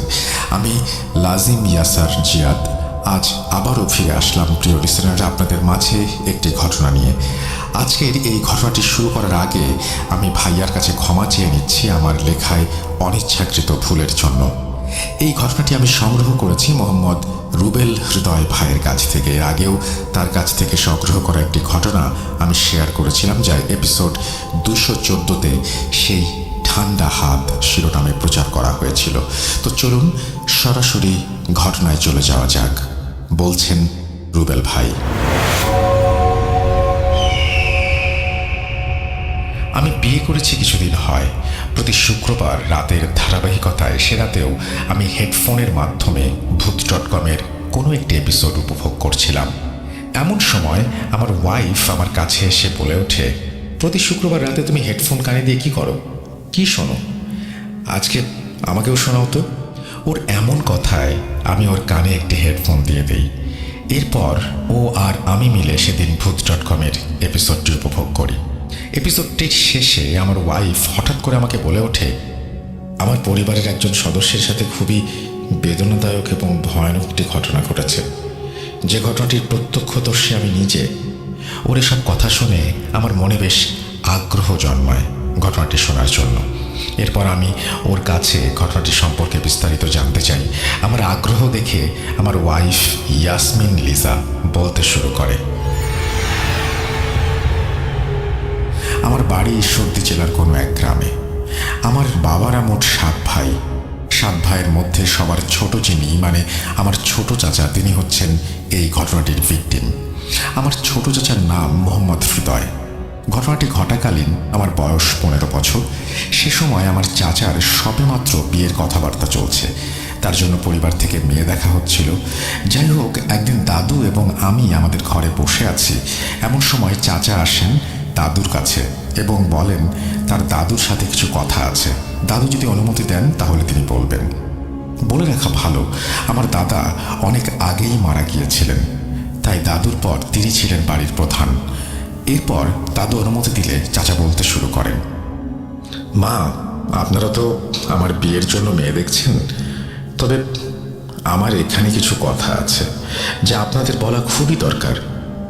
আমি যদি আমার পছন্দে বিয়ে করি তাহলে আপনাদের কি কোনো আপত্তি আছে? এই কথাটা বলার পেছনে কারণ হচ্ছে আমার পছন্দের একটা মেয়ে আছে। আপনারা যদি অনুমতি দেন তাহলে আমি ওকে বিয়ে করতে চাই। চাচার সব কথা শুনে দাদু বলেন, মেয়ে যদি ভালো হয়, মেয়ের পরিবার যদি ভালো হয়, তাহলে এই বিয়েতে আমাদের কোনো আপত্তি থাকবে না। আমাদের পরিবারের সবাই মিলে আগে মেয়েটাকে দেখতে যাব, এরপর এই বিয়ে নিয়ে আমরা একটা সিদ্ধান্ত নেব। দাদুর সব কথা শুনে চাচা বলেন, ঠিক আছে মা, আপনারা যা সিদ্ধান্ত নেবেন তাই হবে। আমি কাল লিজাকে নিয়ে ওদের বাড়িতে যাই এবং তাদের এই বিষয়টা জানিয়ে আসি যে আমরা কালকের পর তাদের বাড়িতে সপরিবারে আসছি মেয়ে দেখার জন্য। আমি আমাদের বাড়ির একমাত্র মেয়ে হওয়ায় আমাকে সবাই খুব আদর করত, অনেক ভালোবাসত। বিশেষ করে আমার ছোট চাচার কাছে আমি ছিলাম অনেক আদরের। যাই হোক, যা বলা সেই কাজ। পরদিন দুপুরে চাচা আমাকে এসে বলেন, তাড়াতাড়ি রেডি হয়ে নে তো, কাকিদের বাসায় যাবো তোর। চাচার কথা শুনে আমি খুশি মনে কিছুক্ষণের মধ্যে রেডি হয়ে যাই এবং চাচা আর আমি কাকিদের বাসায় যাওয়ার উদ্দেশ্যে বের হয়ে পড়ি হেঁটে। একটা সময় আমরা পায়ে হেঁটে চলে আসি আমাদের বাসা পার হয়ে। কিছু দূর এগোলেই একটা জঙ্গল আছে, সেখানে চাচা আমাকে সেই জঙ্গলের ভেতর দিয়ে নিয়ে হাঁটতে শুরু করেন। চাচা, আমরা এই জঙ্গলের ভেতরে যাচ্ছি কেন? আমার এমন প্রশ্ন শুনে চাচা বলে ওঠেন, এই জঙ্গলের ভেতর দিয়ে কিছু দূর এগোলেই তোর কাকিদের বাসা, এজন্য আমরা জঙ্গলের ভেতর দিয়ে যাচ্ছি। যাই হোক, হেঁটে কিছু দূর এগিয়েছি, এমন সময় আমাদের সামনে দৃশ্যমান হয় খুবই পুরনো একটি টিনের বাড়ি। এরপর চাচা এবং আমি মিলে সেই বাড়ির উঠোনে গিয়ে দাঁড়াই। বাড়ির উঠোনে গিয়ে দাঁড়াতেই চাচা মালতী, মালতী বলে ডাকতে শুরু করেন। মালতী নামটি শুনেই আমি বুঝে যাই চাচা যাকে পছন্দ করেন এটা তারই নাম। চাচার ডাক শুনে কিছুক্ষণের মধ্যেই বাড়ি থেকে বের হয়ে আসেন সাদা শাড়ি পরিহিত একজন অপরূপ সুন্দরী নারী। বাড়ির থেকে বাইরে আসলেই তিনি শুরুতে আমার নাম জিজ্ঞাসা করেন। এরপর উঠোনে দাঁড়িয়ে দাঁড়িয়ে আমাদের সাথে কিছুক্ষণ কথা বলেন। কথা শেষে সে আবার আমাদের ঘরের ভেতরে নিয়ে যান এবং বসতে দেন। বাড়িটা বাইরে থেকে দেখতে খুব একটা ভালো না হলেও বাড়ির ভেতরটা অনেক সাজানো গোছানো। যাই হোক, কাকি আমাদের বসতে দিয়ে চলে যান রান্নাঘরের দিকে। ওনাকে রান্নাঘরের দিকে যেতে দেখে আমি মালতী কাকির পিছু পিছু রান্নাঘরে যাই। রান্নাঘরে প্রবেশ করে আমি দেখতে পাই অনেক ফলমূল ও মিষ্টি সাজানো আছে, কিন্তু হাঁড়ি পাতিল বা চুলা নেই। রান্নাঘরে কাকির সাথে আমি কিছুক্ষণ বিভিন্ন কথা বলি। কথা শেষ হলে আমি আবার চাচার কাছে এসে বসে পড়ি। এরপর কাকি রান্নাঘর থেকে আমাদের জন্য বিভিন্ন খাবার নিয়ে আসেন। খাওয়া দাওয়া শেষ করে চাচা কাকিকে উদ্দেশ্য করে বলতে শুরু করেন, আপনার আর আমার বিয়ের ব্যাপারে আমি আমার বাবা মার সাথে কথা বলেছি গতকাল। আমরা সপরিবারে আপনাকে আগামীকাল দেখতে আসছি। আপনার মা কোথায়? তাকে তো দেখছি না। এই ব্যাপারে আপনার মার সাথে আজ আমি কথা বলতে এসেছি। চাচার সব কথা শুনে চাচি বলে ওঠেন, মা ওনার ঘরে শুয়ে আছেন, আপনারা বসুন, আমি মাকে ডেকে আনছি। এই বলে কাকি চলে যান ঘরে। কিছুক্ষণের মধ্যেই কাকি ফিরে আসেন একজন বৃদ্ধ মহিলাকে সাথে করে। সেই বৃদ্ধ মহিলাটি এসে আমাদের সামনে বসেন। এরপর চাচা কাকির মাকে উদ্দেশ্য করে বলতে শুরু করেন, আসসালামু আলাইকুম, আপনি যদি আমাকে অনুমতি দেন তাহলে আমি কিছু কথা বলতে চাচ্ছিলাম। ওয়ালাইকুম সালাম। হ্যাঁ বাবা, বলো কি বলতে চাচ্ছ, কোনো সমস্যা নেই। সম্মতি পেয়ে চাচা আবার বলতে শুরু করেন, আপনার মেয়েকে আমি অনেক পছন্দ করি, ওকে আমি বিয়ে করতে চাই। আর আপনার মেয়েও আমাকে অনেক পছন্দ করে। আমি আমার মার সাথে গতকাল এই বিষয়ে কথা বলেছি। আমার মার ইচ্ছে মোতাবেক আমরা সপরিবারে আগামীকাল আপনার মেয়েকে দেখতে আসতে চাই। এই বিষয়টি জানাতেই আমি আপনাদের বাড়িতে আজ ভাতিজিকে নিয়ে আসলাম। চাচার সব কথা শুনে কাকির মা বলতে শুরু করেন, এই বিয়েতে আমার কোনো আপত্তি নেই, তবে আমার এইখানে একটা কথা আছে। তোমাদের পরিবার থেকে কাল কেউ দেখতে আসতে পারবে না। তুমি যদি আমার মেয়েকে বিয়ে করতে চাও, তাহলে তুমি এখন যেমন একা এসেছো, এভাবেই একা এসে আমার মেয়েকে বিয়ে করে নিয়ে যেতে হবে। আর তোমার আর আমার মেয়ের বিয়ে পড়াবেন আমাদের পরিচিত একজন কাজী সাহেব। এছাড়া অন্য কেউ এই বিয়েতে উপস্থিত থাকতে পারবে না। এই বিয়েতে এটাই আমার শর্ত। এই বলে কাকির মা আমাদের সামনে থেকে উঠে আর কিছু না বলে ঘরে চলে যান। এমন অবস্থা দেখে চাচা আর আমি দুজনে অনেক অবাক হয়ে যাই। এরপর চাচা মালতী কাকির সাথে কথা বলেন এই বিষয়ে। মালতী কাকিও ওনার মা যেমনটা বলেছেন তেমনটা না হলে উনি বিয়ে করতে পারবেন না বলে চাচাকে জানিয়ে দেন। যাই হোক, এরপর চাচা এবং আমি মালতী কাকির কাছ থেকে বিদায় নিয়ে তাদের বাড়ি ত্যাগ করে চলে আসি। বাসায় এসে চাচা দাদুকে, আমার বাবাকে এবং অন্যান্য চাচাদের মালতী কাকির মার শর্তর কথাটি জানান। এই সকল কথা শুনে বাড়ির সবাই এই বিয়েতে দ্বিমত পোষণ করেন। সবাই বলেন, এটা কোনো শর্ত হলো? এটা কোনোভাবেই আমরা মেনে নেব না। চাচা সবার কথা শুনে বলে ওঠেন, আমি যদি বিয়ে করি তাহলে ওই মেয়েকেই করব, এছাড়া আমি বিয়ে করব না। এই বলে চাচা বাড়ি থেকে বেরিয়ে যান। এই সময় উপস্থিত আমরা সবাই লক্ষ্য করি চাচার চোখে মুখে খুবই অস্বাভাবিক একটি ভাব। যাই হোক, এভাবেই কাটতে থাকে দিনগুলো। একদিন হঠাৎ চাচা বিকেলের দিকে বাসায় আসেন মালতী কাকিকে নিয়ে। চাচা এবং মালতী কাকিকে দেখে আমাদের পরিবারের সবাই আমরা একত্রিত হই। পরিবারের সবাই আসলে চাচা বলতে শুরু করেন, আমি নিজ ইচ্ছায় মালতীকে বিয়ে করে এনেছি এই বাড়িতে। এই বিয়েতে যদি তোমাদের কোনো আপত্তি থাকে তাহলে এতে আমার কিছু যায় আসে না। আর যদি তোমরা আমাদের খুশি মনে মেনে নাও, সেটা তোমাদের ইচ্ছা। চাচার এই ধরনের কথা শুনে বাড়ির সবাই রেগে যান এবং দাদি চাচাকে ঘর থেকে বের করে দেন। চাচা বাড়ির সবার এমন আচরণ দেখে চলে যান তার ঘরে। চাচা অনেক আগে নিজের 2 রুম বিশিষ্ট একটি ঘর তৈরি করেছিলেন। এরপর থেকে এভাবেই চলতে থাকে চাচা এবং মালতী কাকির জীবন। তারা খুবই সুখে শান্তিতে নিজেদের জীবন অতিবাহিত করছিলেন। আমাদের পরিবারের বা বাড়ির কেউ চাচা এবং মালতী কাকির সাথে কথা বলতেন না, আর চাচা এবং মালতী কাকিও আমাদের বাড়ির কারোর সাথে কথা বলতেন না। ঘটনার শুরুতেই বলেছি, চাচা আমাকে অনেক আদর করতেন, সেই সুবাদে মালতী কাকিও আমাকে অনেক আদর করতেন। কিছুদিনের মধ্যে মালতী কাকির সাথে আমার বেশ ভাব জমে যায়। এভাবেই অতিবাহিত হয়ে যায় 1 বছর। ছেলেটির নাম রাখা হয় আসিফ। চাচার ছেলে হওয়ার পরও আমাদের বাড়ি থেকে কেউ তাদের এই বিয়েটি মেনে নেন নাই। বাড়ির কেউ মেনে না নিলেও চাচা এবং কাকির এই বিষয়ে আক্ষেপ ছিল। যাই হোক, এই সমস্ত বিষয় ছাড়া তাদের জীবন সুখেই কাটছিল। সেদিন রাতেও আমি চাচাদের বাসায় চাচাদের বেডরুমের পাশের রুমে শুয়ে আছি। এমন সময় আমি শুনতে পাই চাচা তাদের বেডরুম থেকে চিৎকার করে কাকিকে উদ্দেশ্য করে বলছেন, আচ্ছা, একটা বিষয় আমি কোনোভাবেই বুঝতে পারছি না। বিয়ের পর থেকেই প্রতি শুক্রবার এশার নামাজের পরে কেন তুমি আমাকে 2 ঘন্টার জন্য ঘর থেকে বাইরে থাকতে বলো? এর পেছনে কারণ কি? সত্যটা বলো আমাকে। এই বিষয়ে তোমাকে জিজ্ঞেস করলে তুমি প্রতিবার বলো এই 2 ঘন্টা নামাজ পড়ো। আমি তোমার স্বামী, আমি থাকলে তো তোমার নামাজ পড়তে কোনো সমস্যা হওয়ার কথা না। আজকে আমাকে সত্যি কথা বলতে হবে। চাচার সকল কথার উত্তরে কাকি বলে, আমার ইচ্ছে আমি তোমাকে এই 1-2 ঘন্টা আমার ঘরে রাখবো না, এটাই আমার ইচ্ছে। এর পেছনে কোনো কারণ নেই। আমার ইচ্ছার বিরুদ্ধে গিয়ে যদি তুমি ঘরে ঢোকো তাহলে তোমার আর তোমার ছেলের অনেক ক্ষতি হবে, আর যদি কোনো ক্ষতি হয় এর দায় ভার আমার না। এই বলে কাকি থেমে যান। এরপর চাচাদের রুম থেকে আর কোনো কথা শোনা যায় না। কাকির সব কথা শুনে আমি অনেক অবাক হই। এসব কি বলেন কাকি? আমি কোনো কিছুই বুঝতে পারি না। যাই হোক, এসব চিন্তা করতে করতে আমি ঘুমিয়ে যাই। পরদিন সকালে যথারীতি আমার ঘুম ভাঙে। ঘুম ভেঙে যেতে আমি চাচাদের রুমে যাই। চাচাদের রুমে গিয়ে আমি যা দেখতে পাই সেটা দেখে আমার পুরো শরীর নিস্তেজ হয়ে যায়। চাচাদের রুমে প্রবেশ করতে আমি দেখতে পাই চাচা এবং চাচাতো ভাই তাদের নিথর দেহ পড়ে আছে মেঝেতে। তাদের দুজনের মুখ থেকে রক্ত বেরিয়ে পুরো মেঝেতে ছড়িয়ে ছিটিয়ে আছে। এই সকল দৃশ্য দেখে আমি সাথে সাথে দৌড়ে আমাদের বাড়িতে গিয়ে সবাইকে ডেকে নিয়ে আসি। আমাদের বাড়ির সবাই এসে সব দেখে কান্নায় ভেঙে পড়েন। আমাদের পুরো বাড়িতে ছেয়ে যায় শোকের ছায়া। এসব ঘটনার আকস্মিকতায় আমরা সকলেই ভুলেই গিয়েছিলাম মালতী কাকির কথা। এরপর সকলেই মিলে মালতী কাকিকে খোঁজাখুঁজি করতে শুরু করি, কিন্তু কোথাও পাওয়া যায় না। এমন অবস্থা দেখে আমি তখন সকলকেই চাচা এবং মালতী কাকির যে কথাগুলো গতকাল রাতে আমি শুনেছিলাম সে বিষয়ে জানাই।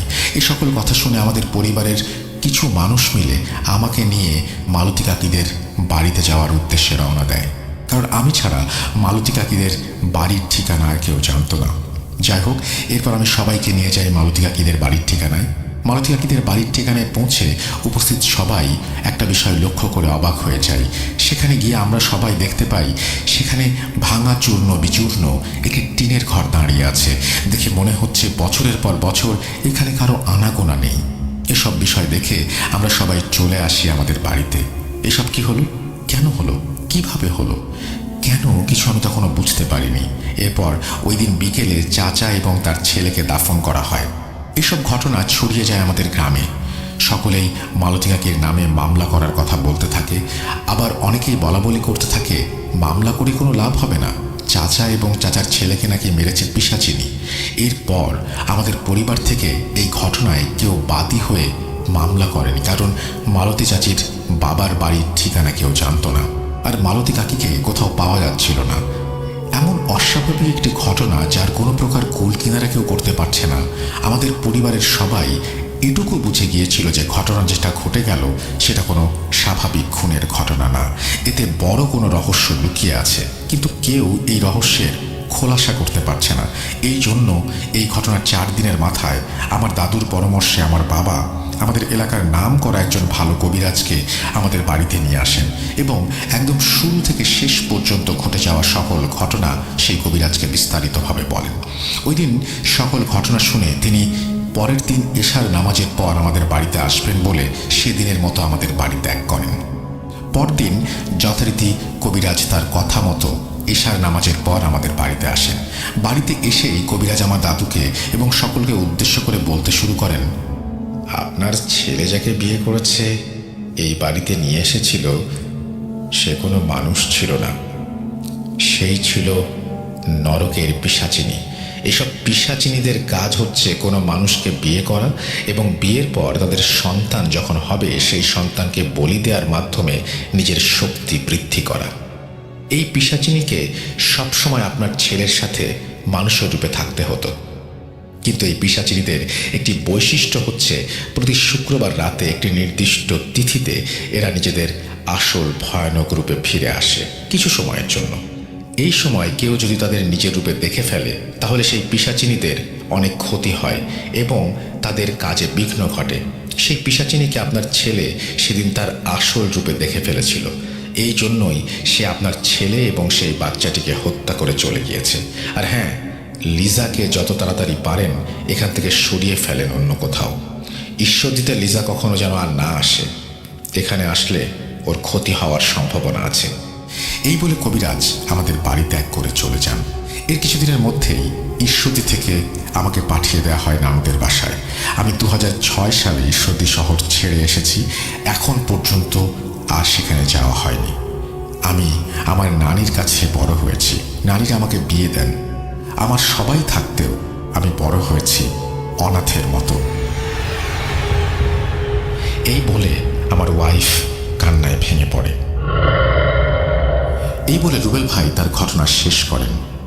লিসনার্স, হুট করেই আপনাদের একজনের সাথে পরিচয় হলো, এরপরে তার সাথে সবসময় আপনাদের দেখা হচ্ছে, কথা হচ্ছে। একটা সময় আপনি তার চলাফেরা লক্ষ্য করতে শুরু করলেন।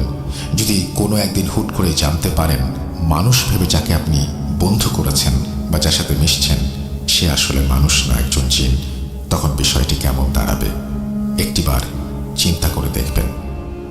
পরিশেষে একটা কথাই বলতে চাই, বিশ্বাস করা বা না করা সম্পূর্ণ আপনাদের ওপর। ভাইয়াকে অনেক অনেক ধন্যবাদ আমার এই ঘটনাটি সময় নিয়ে পড়ার জন্য। প্রিয় লিসেনার্স, আপনারা সবসময়ই এভাবেই ভৌতিক আনন্দ পেতে থাকুন ভূত.com-এর পাশে থেকে।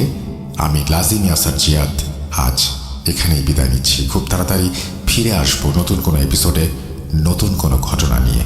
আসসালামু আলাইকুম। এইভাবেই তিনি তার ঘটনা শেষ করেছেন। আমার মনে হয় যে এটা যেহেতু একটা খুনের বিষয়, সুতরাং নিশ্চয়ই এখানে একটা পুলিশ কেস কেউ বাদী হয়ে না করলে হয়তো একটা পুলিশি ব্যাপার ছিল, এখানে আইনি প্রক্রিয়া ছিল, সেটা হয়তো আপনি এখানে উল্লেখ করেননি, কিন্তু আমি ধরে নিচ্ছি একটা আইনি প্রক্রিয়া ছিল। যাই হোক, চমৎকার একটা ঘটনা, এবং একটা ঘটনার জন্য একটা মানুষ তার নিজের বাড়িতে যেতে পারে না, এটা খুবই অদ্ভুত একটা ব্যাপার। আপনাদের অনেক অনেক ধন্যবাদ, এবং আশা করছি এই ঘটনাটি আপনাদের ভালো লেগেছে।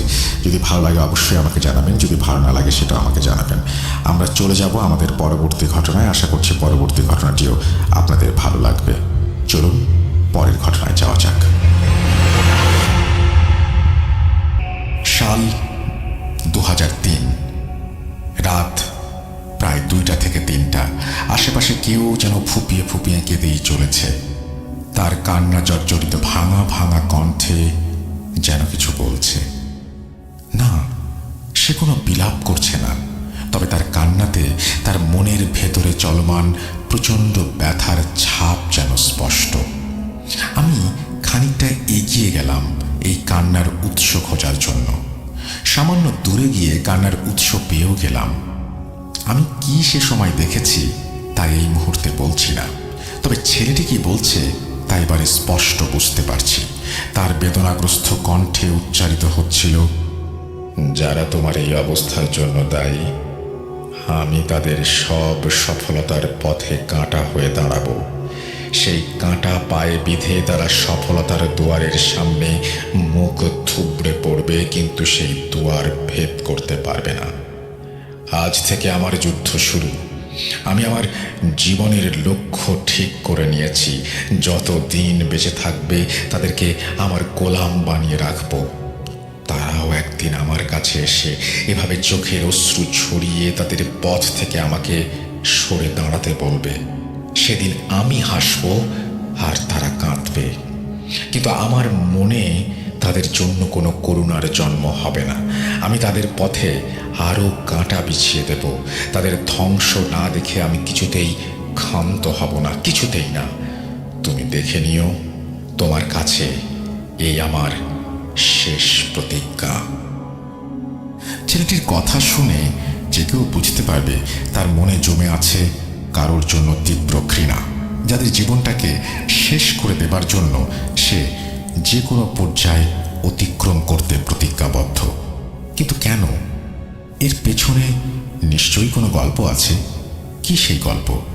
সেই গল্প জানার উদ্দেশ্যে আমি তার কাছে যাবার জন্য কেমন যেন এক অজানা আকর্ষণ অনুভব করি। আমার মনে তার গল্প জানার যে কৌতূহল জন্ম নিয়েছিল তার ফলাফল তখনও আমার অজানা। তবু আমি তার কাছে গিয়ে কথা বলার চেষ্টা করি। এর পরের কাহিনীটা না হয় শেষের জন্যই জমা থাক। এখানে যে ছেলেটির কথা বলছি তার নাম রূপক। খুবই সাধারণ গরিব পরিবারের ছেলে। থাকার জন্য না ছিল বাড়ি, না ছিল উদরপূর্তির জন্য পর্যাপ্ত খাবার। মাথা গোঁজার ঠাঁই হিসেবে ছিল রেল লাইনের ধারের ছোট্ট একটা বস্তি। সেখানেই রূপক তার বাবা মা আর ছোট বোনকে নিয়ে থাকত। কিন্তু আজ সেই রূপকের কোনো হদিস পাওয়া যাচ্ছে না।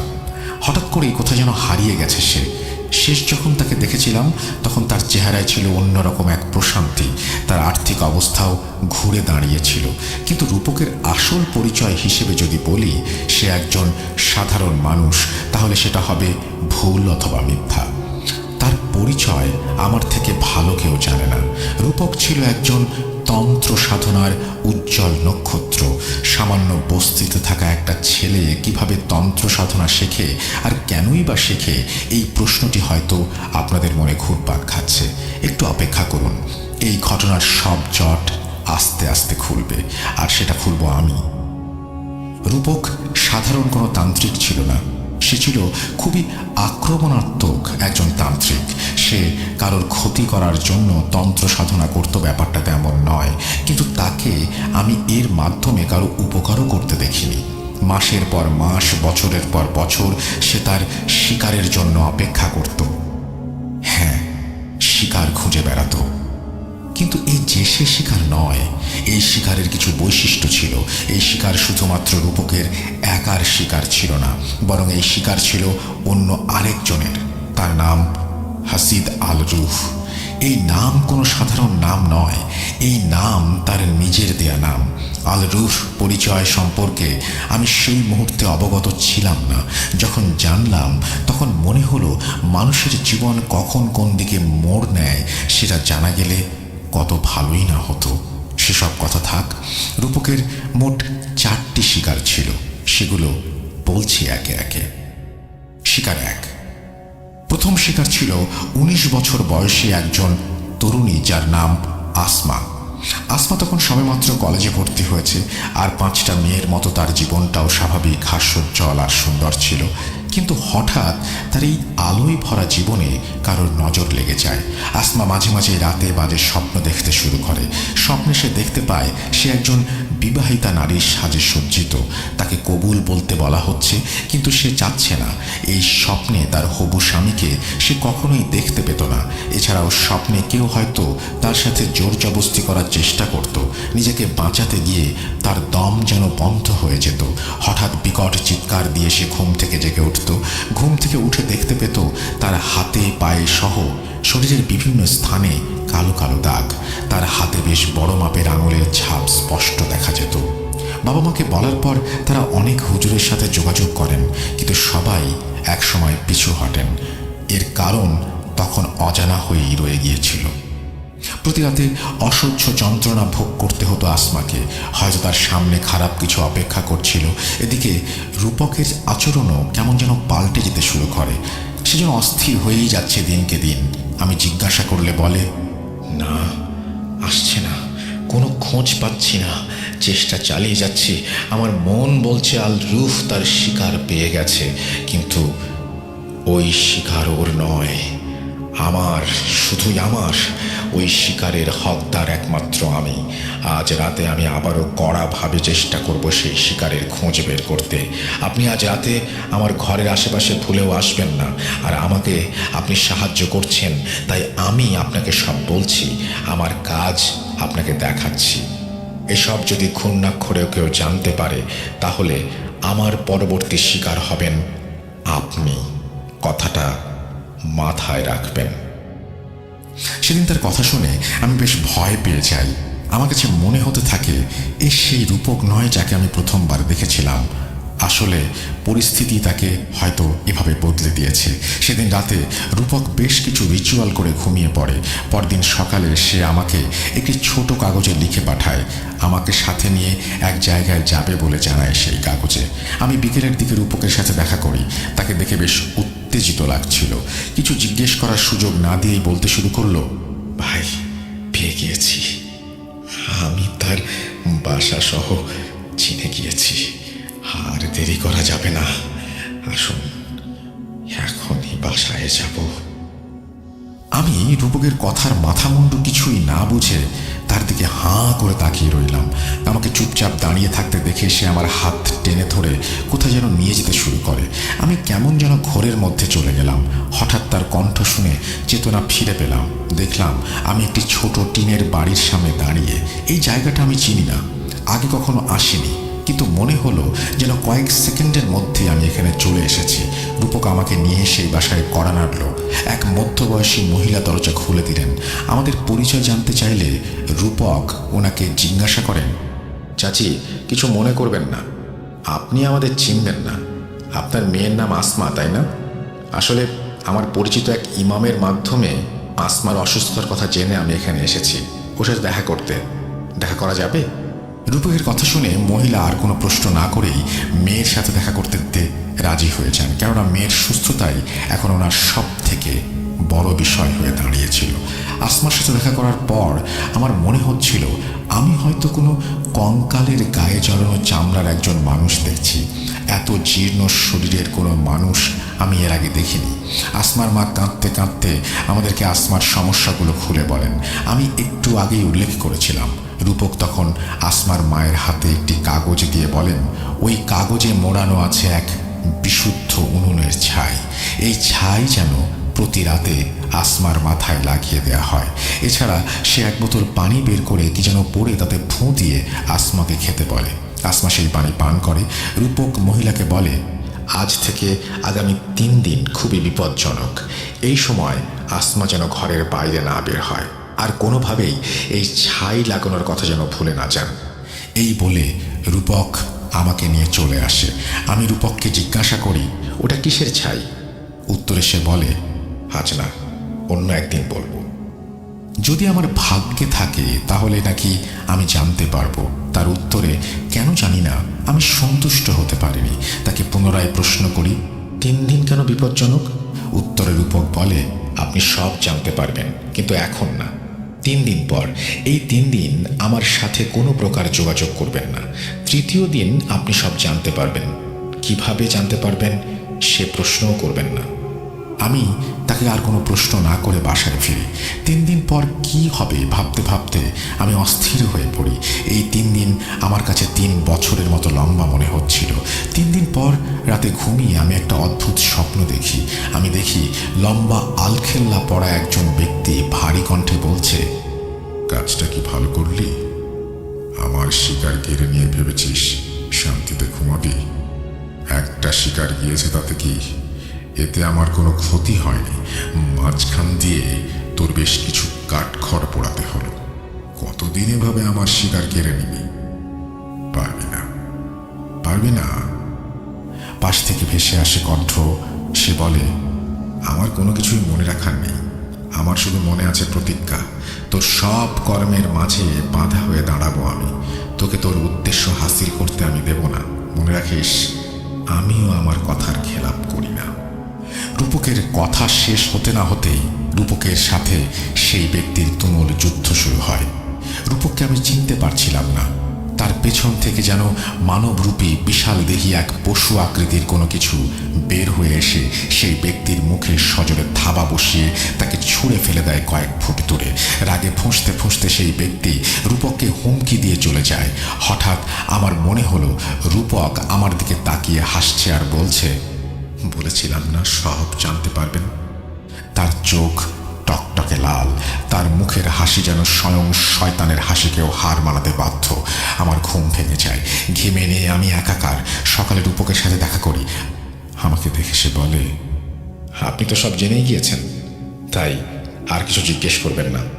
আমি আসমার খোঁজ নিয়ে এসেছি। সে এখন ভালো আছে, তবে তাকে এখনো আরও কিছুদিন সেই ছাই ব্যবহার করতে হবে। আমি রূপককে জিজ্ঞাসা করি, এবার কি আর কি করতে চাও? উত্তরে রূপক একটা শব্দই বলে, আর তা হলো অপেক্ষা। আল রুহ আবার নতুন শিকার খুঁজবে। যখনই সে শিকার পাবে তখনই আবার রূপকের কাজ শুরু হবে। এর মাঝে রূপক প্রতিদিনই শ্মশানে আর কবরস্থানে কাটাতে শুরু করে। আমি এর কারণ জানতে চাইলে সে বলে, আল রুহ নাকি কোনোভাবেই থামবে না। সে আরও ক্ষমতা অর্জন করে ফিরে আসবে মোকাবেলা করার জন্য। শিকার হাতে না পেলে যদিও তার ক্ষমতা খুব একটা বাড়বে না, কিন্তু সেও তন্ত্র সাধনা করে, শক্তি অর্জন করতে সেও পারে। শিকার না পেয়ে সে এখন ঘায়েল বাঘের মতো, আর আঘাতপ্রাপ্ত বাঘের থাবা খুবই ভয়ঙ্কর। তাই রূপককেও আল রুহ মুখোমুখি হবার জন্য তৈরি থাকতে হবে যে কোনো পরিস্থিতি মোকাবেলা করার জন্য। দেখতে দেখতে দিন, সপ্তাহ, মাস কেটে যায়। অপেক্ষার শেষ হয় না। রূপকের সাথে অনেক দিন আমার দেখা সাক্ষাৎ নেই। আমি একরকম ভুলেই গিয়েছি তার কথা, কিন্তু হঠাৎ একদিন তার কথা মনে পড়ে যায়। আমার নিজের জন্য না, আমার খুব কাছের কারো জন্য মনে পড়ে। আমি হন্যে হয়ে রূপককে খুঁজতে শুরু করি, কিন্তু তার দেখা মেলে না। প্রায় 4-5 দিন কেটে যায়। আমি এমন কোনো উপায় রাখিনি আমার সেই কাছের মানুষকে বাঁচিয়ে রাখার জন্য, কিন্তু আমার মনে হচ্ছে আমি পারবো না। একা একা বাড়ির পেছনে বসে আছি আর মনে মনে প্রচণ্ড চিৎকার করেই চলেছি। সেই চিৎকারের শব্দ কেউ শুনছে না, আমি নিজেও না। কেননা সব চিৎকারের আওয়াজ হয় না। চোখের পানির যেমন ঝর্ণার মতো গাল বেয়ে বয়ে চলেছে, থামার নাম নেই। হঠাৎ আমার কাঁধে কেউ একজন হাত দিয়ে ভারী কণ্ঠে বলল, চিন্তা করবেন না, সব ঠিক হয়ে যাবে। আমি পেছন ফিরে অবাক হয়ে যাই। যাকে 4-5 দিন ধরে পাগলের মতো হন্যে হয়ে খুঁজছি, সে আমার পেছনে দাঁড়িয়ে। তাকে চেনা যাচ্ছে না তেমন। আগের রূপক এবারের রূপকের মধ্যে অনেক পার্থক্য। জীর্ণ শরীরের রূপক আজ সুঠাম দেহের অধিকারী। তার পরনের জামাগুলো যেন খুব দামি।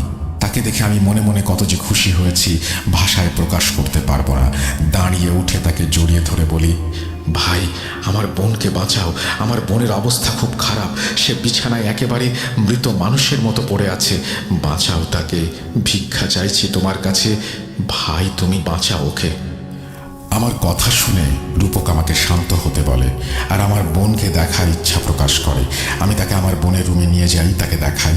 আমার বোনের হাতে কালো কালো ছোপ দাগ দেখে রূপক আমার কাছে সেই দাগ ছুঁয়ে দেখার অনুমতি চায়।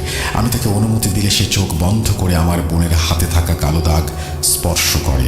কিছুক্ষণ বসে থাকে। হঠাৎ সে আমার বোনের হাত ছেড়ে দিয়ে দ্রুত বাইরে চলে আসে। সে আনমনা হয়ে বারবার বলছিল, ইফরিত, ইফরিত, ইফরিত। ইফরিত কি তখন আমি জানতাম না।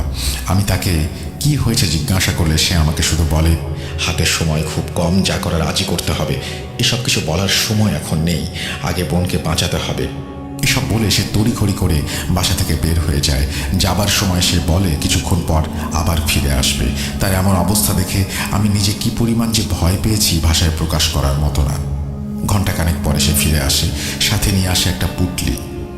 সেদিন রাতে সে আমাকে নিয়ে বোনের রুমে চলে যায়। রুমের দরজা বন্ধ করে আমাকে বলে, আপনার চোখে আমি কাপড় বেঁধে দিচ্ছি।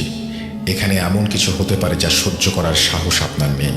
আপনি অনেক কিছু শুনবেন, কিন্তু ভয় পাবেন না। আর যা কিছু হয়ে যাক, বোনের হাত ছাড়বেন না। এই কথা বলে সে আমার চোখ বেঁধে বাম হাতে কিছু একটা ধরিয়ে ডান হাত দিয়ে আমার বোনের হাত শক্ত করে ধরে রাখতে বলে। আমি তার কথা মতোই কাজ করি। আশেপাশে কোনো শব্দ নেই, চারপাশে একেবারে নিশ্চুপ। রূপকের উপস্থিতিও টের পাচ্ছি না। ভয় আমার আত্মা শুকিয়ে যাচ্ছে। হঠাৎ রূপকের আওয়াজ শুনি। সে কাউকে উদ্দেশ্য করে বলছে সে তার আসল পরিচয় পেয়ে গেছে। আমি রূপকের কথা ছাড়া অন্য কারো কথা শুনতে পাচ্ছি না, কিন্তু মনে হচ্ছে রূপক কারোর সাথে কথা বলছে। এক পর্যায়ে আমার বোন হঠাৎ করে প্রচণ্ড জোরে কাঁপতে শুরু করে।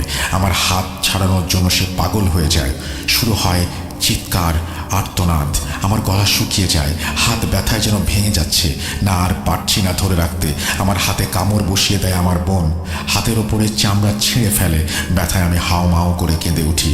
রুমের ভেতরে যেন ঝড় বয়ে যাচ্ছে। রূপকের চিৎকারে আর আমার বোনের আর্তনাদে আমি যেন হিতাহিত জ্ঞান হারিয়ে ফেলছি। বারবার জ্ঞান হারাবো করেও হারাচ্ছি না। হঠাৎ কানের কাছে আমার বোনের মুখের অস্তিত্ব টের পাই। আমাকে ফিসফিস করে বলছে, এই শিকার আমার, হাতটা ছেড়ে দে। রূপক বারবার আমাকে হাত না ছাড়ার জন্য বলছে। আমি সজোরে আমার বোনের হাত ধরে আছি। রক্তে আমার হাত ভিজে যাচ্ছে। রক্তক্ষরণের জন্য আমি এক পর্যায়ে জ্ঞান হারাই। জ্ঞান ফিরে এলে দেখি আমার সামনে রূপক দাঁড়িয়ে। সে আমাকে বলে, আমার বোন অল্পের জন্য বেঁচে গেছে। আর কিছুক্ষণ আগে আমি হাত ছেড়ে দিলে তাকে হয়তো আর বাঁচানো যেত না। আমি রূপককে সব খুলে বলতে নির্দেশ করি। এবার আর কোনো অনুরোধ নয়, যা কথা হবে সরাসরি হবে ভেবে জিজ্ঞেস করি। সে আমাকে বলে, মনে আছে আল রুহ কথা? আমি নিজেও তার সঠিক পরিচয় জানতাম না, তার উদ্দেশ্য কি জানতাম না। আল রুহ শুধুই আমার কাছে এক নাম আর রহস্য হয়ে আমার জীবনে রয়ে গিয়েছিল। কিন্তু তার আসল পরিচয়, সে একজন ইফরিত। ইফরিতের কাজ বংশবৃদ্ধি করা, আর তাই আল রুহ একের পর এক শিকার খুঁজে চলেছে। আপনার বোন সেই আল রুহ নামক রোগেই আক্রান্ত। কিন্তু আল রুহ আপনার বোনকে কোনোভাবেই কবজা করতে পারছিল না কেন তা আমার জানা নেই। তবে ইফরিত সম্পর্কে যতটুকু জানি, যে কেউ তার বদ নজরে আসতে পারে। সেদিন রাতে তার সাথে আমার একটা সওদা হয়। তার পরবর্তী শিকারে আমি বাধা দেব না শর্তে আপনার বোনকে আমি বাঁচিয়েছি। আপনজন হারানোর কষ্ট আমি বুঝি। আপনার বোনকে এখান থেকে দূরে পাঠিয়ে দিন। আল রুহর নজর এখন আপাতত তার উপর নেই। আর হ্যাঁ, আপনাকেও আমার থেকে দূরে থাকতে হবে। আমি আল রুহর কাছে ওয়াদা করেছি তার শিকারে বাধা না দেবার, কিন্তু সেটা সম্ভব নয়। আমার যে ওয়াদার জন্য আজ আমি এই পথে, সেই ওয়াদা আমি ভঙ্গ করতে পারবো না। তাই আল রুহকে দেয়া ওয়াদাটা আমার ভঙ্গ করতে হবে। আপনার জন্য ভালো হবে আমার থেকে দূরে থাকা। এই কথা বলে রূপক বিদায় নেয়। আমার হাতের সেই কামড়ের দাগ আজও রয়ে গেছে। আপনারা দেখতে চাইলে আমি সেটি ছবি তুলে আপনাদের মাঝে শেয়ার করতে রাজি। এর মধ্যে দিয়েই শেষ হয় আল রুহর দ্বিতীয় শিকারের গল্প। লিসনার্স, আপনারা কি তৃতীয় বা চতুর্থ শিকারের গল্প শুনতে চান? সেই গল্প শোনার জন্য আপনাদেরকে আরেকটু অপেক্ষা করতে হবে। ভাবছি বাকি অংশ পরের সপ্তাহে দেব, কিন্তু না, ঈদুল আজহার এই উৎসব মুখর সময়ে আপনাদেরকে আর নিরাশ করছি না। চলুন চলে যাই তৃতীয় এবং চতুর্থ শিকারের গল্পে। এখানে বাকি দুটি গল্প একে অপরের সাথে সংযুক্ত, কিভাবে সেটাও বলছি। আল রুহ তৃতীয় এবং চতুর্থ শিকার ছিল দুই বোন, দুই যমজ বোন। একজনের নাম মারিয়া, অন্যজনের নাম রাজিয়া। তারা দুই বোন তখন 10ম শ্রেণীর ছাত্র। এই ঘটনাটি শুরু থেকেই শুরু করি। চলে যাচ্ছি কথকের উপস্থাপনায়। আমার বোনের সুস্থ হবার পর তাকে কোথায় পাঠানো হয়েছে তা আমি শেয়ার করতে পারবো না। আসলে বর্তমানে আমি নিজেও আমার বোন কোথায় আছে তা জানি না, কেননা এতে তার বিপদ হতে পারে। রূপক সেদিন চলে যাবার পর তার সাথে আমার আর দেখা হয়নি। এভাবে চলতে চলতে প্রায় 4টি বছর কেটে যায়, কিন্তু ভাগ্য যদি সাক্ষাৎ লিখে রাখে তাহলে সেটা খণ্ডানো সম্ভব নয়। রূপকের সাথে আমার একদিন হঠাৎ করে দেখা হয়ে যায়। বিশেষ এক কারণে আমি 2007 সালে ঢাকা যাই। সেখানে গিয়ে এক রেস্টুরেন্টে খাবার খেতে বসেছি। দেখি সেখানে ক্যাশ কাউন্টার রূপক বসা। তাকে দেখা মাত্রই আমি চিনতে পারি সে হয়তো আমাকে চেনেনি অথবা চিনতে চায়নি। আমি তার কাছে গিয়ে কেমন আছে জিজ্ঞাসা করায় সে একগাল হাসি দিয়ে আমাকে জড়িয়ে ধরে বলে সে ভালো আছে। পকেট থেকে বের করে তার 2 সন্তানের ছবি আমাকে দেখায়। খুব ভালো লেগেছিল সেদিন তার সাথে দেখা করে। আমার কাজ শেষ করার পর আমি আবার তার রেস্টুরেন্টে ফিরে আসি। তার জীবনে কি চলছে এবং তান্ত্রিক থেকে রেস্টুরেন্টের মালিক হবার রাস্তায় কি কি ঘটনা ঘটেছে সব শুনতে চাই। সে এক দীর্ঘশ্বাস নিয়ে কিছুক্ষণ চুপ থেকে বলে রেস্টুরেন্টের বারান্দায় বসে আমার সাথে সব শেয়ার করবে। আমিও তার কথায় রাজি হই।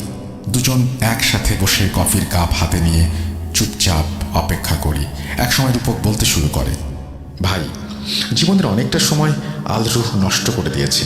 আপনি জানেন তার সাথে আমার এই শত্রুতা কিসের? যেদিন আপনি আমাকে স্টেশনে দেখেছিলেন সেদিন আমার হাতে একজনের লাশ ছিল। বারবার আমাকে জিজ্ঞাসা করার পরেও আমি আপনাকে বলিনি ওই লাশ কার। ওই লাশ ছিল আমার আদরের ছোট বোনের। আল রুহ আমার বোনকে নির্মমভাবে হত্যা করেছে। আমার বোনের পেটে 7 মাসের বাচ্চা ছিল। সেই বাচ্চাকে পেট চিরে বের করে নিয়ে এসেছিল শুধুমাত্র তার কথায় আমার বোন রাজি হয় নাই। সেই জন্য আমার বোনের স্বপ্নে দেখা দিয়ে সে বারবার তার সাথে যেতে বলতো। আমার বোন আমার সাথে তার মৃত্যুর আগের দিন সব শেয়ার করে। আমি সময় সুযোগ কোনোটাই পাইনি ওকে বাঁচানোর। আর তখনকার সেই রূপকের এত ক্ষমতাও ছিল না যে আল রুহকে সে আটকাবে। সেদিন আমি আল রুহ রাস্তার কাটা হয়ে দাঁড়াবার প্রতিজ্ঞা করি। এই হলো সাধক রূপকের তান্ত্রিক হবার পাঠ। আর বর্তমানে আসার পেছনে ইতিহাস একটু ভিন্ন। আপনার বোনকে বাঁচানোর পর রুহর সাথে আমার বেশ কিছুদিন কথা হয়। সে আমাকে বারবার মনে করিয়ে দেয় আমি যেন তার শিকারে বাঁধা না হয়ে দাঁড়াই। সেদিন থেকেই আমার মন কেমন যেন অস্থির হয়েছিল। মনে হচ্ছিল এবার সে আরও বড় একটা কিছু করার চেষ্টা করবে। আমার ধারণা সত্যি হয়। একদিন রাতে আমি তার মনে কোনো পরিকল্পনা আছে কিনা জানার জন্য আমার ক্ষমতা ব্যবহার করি। সেদিন রাতে আমি স্বপ্নে দেখি 2টা মেয়ে যারা একই রকম দেখতে, তারা প্রচণ্ড ভয়ে অন্ধকার রুমের এক কোণায় লুকিয়ে আছে একে অপরকে জড়িয়ে ধরে। আর তাদের সামনে দাঁড়ানো সাক্ষাৎ শয়তান রুহ। সাথে সাথে আমার ঘুম ভেঙে যায়। আমি ঘুম থেকে উঠেই আবার বেশ কিছু রিচুয়াল শুরু করি, যা ছিল আমার ভুল। আল রুহ আমার উপর নজর রাখছিল যা আমার অজানা ছিল। সে তখনও তার শিকার খুঁজে পায়নি। আমার স্বপ্নের মাধ্যমেই আমি তাকে তার শিকারের কাছে পৌঁছে দেই। সেদিন রাতে সে আমার সামনে আসে এবং আমাকে ধন্যবাদ দিয়ে চলে যায়। অনেক খোঁজ করেও আমি ওই 2 মেয়ের কোনো হদিস পাচ্ছিলাম না। আমার ক্ষমতাও কোনো কাজে আসছিল না। এরপর আমি একের পর এক উপায় অবলম্বন করতে শুরু করি। শেষে এক অঘরী তান্ত্রিকের কাছ থেকে কিছু নতুন তন্ত্র শিখে সেই অনুযায়ী কাজ করি এবং সেই মেয়ে দুটোকে খুঁজে বের করতে সক্ষম হই। আমি অনেক দেরি করে ফেলেছিলাম। সেই দুই মেয়ে তখন আলরুর কবজায় চলে গিয়েছে। মেয়ে দুটি ছিল এতিমখানা থেকেই তাদের লেখাপড়ার ব্যবস্থা ছিল, কিন্তু তাদের আচরণগত পরিবর্তনের জন্য তাদেরকে একটি কক্ষে রাখা হয়। এতিমখানা গিয়ে আমি অনেক কষ্টে তাদের সাথে দেখা করি। তাদেরকে দেখে আমি অবাক হয়ে যাই। দুইজন জীর্ণশীর্ণ মেয়ে একসাথে বসে আছে। তারা উভয়ই আমাকে দেখে নড়ে চড়ে বসে আর নিজেদের আড়াল করতে শুরু করে। তখন তাদের বয়স অনেক কম হওয়ায় আলরু তার ইচ্ছা পূরণ করতে সক্ষম ছিল না, তাই তাদেরকে আপাতত নিজের কবজায় রেখেছিল। আমি তাদের সাথে দেখা করেই বুঝতে পারি এটি সেই শয়তান ইফরিতের কাজ। তাদের গায়ে মন্ত্র পড়ে পানি ছিটিয়ে দিতেই তারা চিৎকার শুরু করে। কোনোভাবে তাদেরকে আলরুর কবজা থেকে কিছু সময়ের জন্য মুক্ত করে আমি আমার নিজের মন্ত্র পড়া পানি খাইয়ে দিই। সেদিন রাতে আলরু আমার কাছে আসে এবং আমার ওয়াদার কথা মনে করিয়ে দেয়। আমাকে তার পথ থেকে সরে যেতে বলে, কিন্তু আমি পিছুপা হই না, তার কথায় কর্ণপাত করি না। রাগে ক্ষোভে সে আমার জীবন নেবার সিদ্ধান্ত নেয়। আমি তৈরিই ছিলাম, তাই সে আমার কোনো ক্ষতি করতে পারেনি। তখন যাবার সময় সে আমাকে বলে ওই দুই বোনকে সে অবশ্যই নিয়ে যাবে এবং আজই নিয়ে যাবে, তাকে কেউ আটকাতে পারবে না। রুহ চলে যাবার পর আমি সেদিন রাতে আবার এতিমখানায় যাই। সেখানে গিয়ে দুই বোনের সাথে কথা বলে জানতে পারি তারা প্রায় 2 মাস ধরে বাজে স্বপ্ন দেখছে। স্বপ্নে কেউ তাদের সাথে জোর জবস্তি করার চেষ্টা করছে। ঘুম থেকে উঠে শরীরের বিভিন্ন স্থানে কাটা এবং কালো দাগ দেখতে পায়। তারা খাবার খেতে পারে না। খাবার খেতে গেলেই খাবারে পোকা আর মৃত ইঁদুর ভেসে ওঠে। তাদেরকে যেন কোনো এক অশুভ শক্তি বন্ধ করে রেখেছে। তাদের মধ্যে এক বোন কোনো কথা বলছিল না। সে আমার দিকে তাকিয়ে মুচকি মুচকি হাসছিল। আমি তাকে কিছু বলতে যাবার আগেই সে লাফ দিয়ে এসে আমার গলা টিপে ধরে। তার ধারালো নখ দিয়ে আমার বুকে আঁচড় কাটতে শুরু করে, আমাকে রক্তাক্ত করে ফেলে। আর এসবের কারণ হচ্ছে তখন সে আলরুর দ্বারা পজেস ছিল। আমার গলা টিপে ধরে আমাকে বিকৃত আর শান্ত আওয়াজে বলে, জানতাম এখানে সুরক্ষার ব্যবস্থা করে আসবি না, তাই তো তোকে এখানে আসতে বাধ্য করেছি। তুই আমার পথের কাঁটা, তোকে সরিয়ে দিলেই আমার কাজ শেষ। এই বলে সে আমার বুকে প্রচণ্ড জোরে আঁচড় দিয়ে আমার বুকের হাড় বের করে ফেলে। অন্যদিকে দ্বিতীয় বোন এসব দেখে ভয় চিৎকার শুরু করে দেয়। আমি মন্ত্র পড়তে শুরু করি। আমি মনে মনে আরও মরিয়া হই নিজেকে বাঁচানোর জন্য। মন্ত্র পড়ে মেয়েটির মাথায় কোনো রকমে হাত দিতেই সে অজ্ঞান হয়ে যায়। কিন্তু মেয়েটি পড়ে যাবার সাথে সাথে ছায়ার মতো বিশাল দেহী এক জন্তু আকৃতির কিছু একটা আমি দেখতে পাই। মনে হচ্ছে যেন এতক্ষণ সেই মেয়ে এই জন্তুর ভেতরেই ছিল। আর তার পড়ে যাবার সাথে সাথেই জন্তুটির রূপ আমার সামনে স্পষ্ট হয়ে গেল। তার মাথায় ছিল ধারালো দুটি শিং আর চোখ দুটো ছিল লাল। মনে মনে অনেকবার বারণ করেছি শয়তানের কথা না মানতে, কিন্তু মুখ দিয়ে উচ্চারিত হয়নি। জ্ঞান হারাই আমি। জ্ঞান ফিরলে দেখি দুই বোনের এক বোন আরেক বোনের লাশ বুকে জড়িয়ে ধরে ফুঁপিয়ে ফুঁপিয়ে কাঁদছে। আমার বুঝতে বাকি থাকলো না পজেসড হওয়া বোনকে ইফরিত তার সাথে নিয়ে গেছে। মনে খুব কষ্ট পাচ্ছিলাম, কেননা আমার বোনকে করা ওয়াদা আমি রক্ষা করতে পারিনি। রুমের বাইরে এসে কোনো রকমে স্টাফদের সাহায্যে হাসপাতালে যাই। স্টাফরা আমার এই অবস্থা দেখে হতবাক হয়ে যান। আমি রাগান্বিতভাবে বলি, নাটক করছেন? কারো চিৎকারের কোনো শব্দই কি আপনাদের কানে আসেনি? উত্তরে তারা কেউই কোনো শব্দ শুনতে পায়নি বলে। বুঝতে পারলাম এটাও ইফরিতের কাজ। হাসপাতালে যাবার পর আমার বুকে একটি বড় ধরনের সার্জারি হয়। সার্জারি শেষে আমার জ্ঞান ফিরে এলে আমি আমার পাশে কাউকে না দেখে মনে মনে ভাবি, আমার মতো মানুষের পাশে কে থাকবে? আমি তো এতিম, না আছে বাবা না আছে মা। যাও এক বড় বোন ছিল, তাকেও ইফরিত দুনিয়া ছাড়া করেছে। এই দুনিয়ায় আমার কেউ নেই, ঠিক ওই মেয়েটার মতো। ওই মেয়েটার জন্য আমার খুব মায়া হচ্ছিল। সুস্থ হবার পর তার সাথে দেখা করি আমি। নিজের বোনকে হারিয়ে সে একেবারে নিশ্চুপ হয়ে গেছে। তার বোন আমাকে আর নিজের বোনকে বাঁচাতেই নিজের জীবন দিয়েছে। মনে মনে একটা সিদ্ধান্ত নিয়ে চলে গেলাম এতিমখানার পরিচালকের কাছে দেখা করতে। সকল কথা এবং কাজ শেষ করে সেদিন এতিমখানা থেকে চলে আসি, কিন্তু একা আসিনি। সেই মেয়েটি আজ আমার স্ত্রী রাজিয়া। হ্যাঁ ভাই, রাজিয়াকে বিয়ে করে নিয়ে এসেছি সেদিন, কিন্তু রুহকে আটকাতে পারলাম না। আমি এরপর অনেকবার তার খোঁজ করেছি, কিন্তু কোনো হদিস পাইনি। সে চলে গিয়েছে নাকি এখনো আছে আমি জানি না। তাই আপনাকে অনুরোধ করব, আপনার বোনের ঠিকানা আমাকে বলবেন না কখনোই। আপনার বোন যেখানে আছে সেখান থেকেও তাকে সরিয়ে ফেলুন। আপনি নিজেও তার ঠিকানা নেবেন না, আড়ালেই রাখুন তাকে, কেননা আল রুহ ফিরেও আসতে পারে, কিন্তু তখন আপনার বোনকে বাঁচানোর জন্য কোনো রূপক আর ফিরে আসবে না। আমি সব ছেড়ে দিয়েছি ভাই।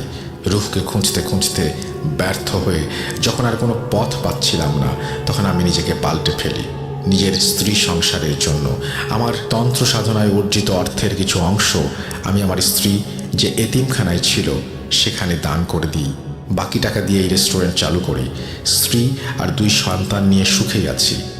আর আগের রূপক হতে চাই না, চাই না রুহ পথের কাঁটা হতে, কেননা মৃত বোনকে করা প্রতিজ্ঞার জন্য জীবিত স্ত্রী সন্তানদের হাত ছেড়ে দিতে পারি না।